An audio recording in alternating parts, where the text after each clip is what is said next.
नमस्कार दोस्तों, मैं डॉक्टर सुरेश परिहार, मनोचिकित्सक। मुझे अक्सर लोग एक सवाल पूछते हैं, बहुत ही इम्पोर्टेंट सवाल है कि मैं उनको ये समझाता हूँ सबसे पहले कि जैसा हमारे मन के अंदर जो बिलीफ होता है, वैसे ही हमारे विचार जो है वो पैदा होने लग जाते हैं। तो उनका ये सवाल रहता है कि इसको और ढंग से समझाओ, हमें समझ में नहीं आया, क्या बिलीफ और क्या विचार, कोई एग्जाम्पल से समझाओ। तो जो एग्जाम्पल सबसे बेस्ट आप सभी के लिए काम में आ सकता है, वो मैं आपके बीच में रखने की कोशिश करता हूँ।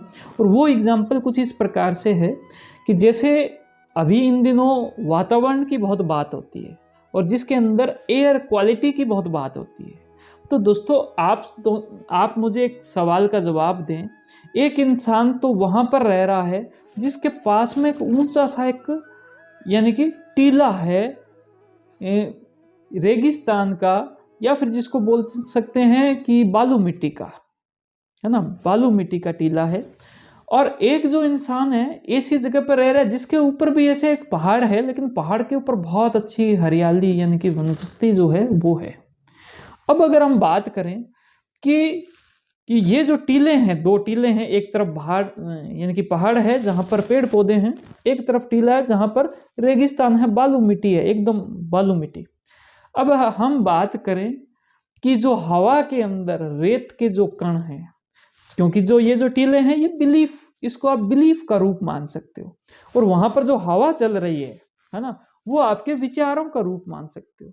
तो अब हम बात करें कि कौन सी हवा ऐसी है जिसके अंदर जो धूल के कण ज्यादा है, यानी कि नेगेटिव विचार उसमें ज्यादा है, जिसके अंदर मिट्टी ज्यादा होगी।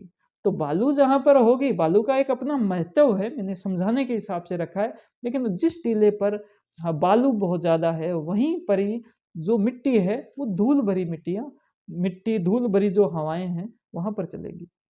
लेकिन जहां पर पहाड़ है और उसके ऊपर बहुत घनी एक वनस्पति है और पेड़ पौधे बहुत ज्यादा है, तो वहां से ऑक्सीजन बहुत अच्छी आएगी, वहां की हवा भी जो है वो बहुत ही शुद्ध हवा होगी। तो आप इस बात से समझ सकते हैं कि अगर आपके मन के अंदर पॉजिटिव बिलीफ हुआ, यानी कि पहाड़ हुआ और उस पर बहुत अच्छी पेड़ पौधे हैं, तो हरियाली वाला अगर आपका बिलीफ हुआ, तो विचार भी आपके जो है वो पॉजिटिव पैदा होंगे। कैसे कि अगर आप ये समझते हो कि मैं एक बहुत ही अच्छा इंसान हूँ, अगर आपका विश्वास ये हुआ, तो आपके बारे में पॉजिटिव विचार पैदा होंगे, आपका स्वाभिमान और आपका आत्म सम्मान जो है वो बहुत ही ऊंचा रहेगा। इसकी बजाय अगर आप अलग समझ रहे हो, अपने आप को कमजोर समझ रहे हो, तो वैसे ही है। आपको ये वीडियो कैसी लगी, इसको लाइक करें, और पसंद किया हो तो अपने कमेंट करें।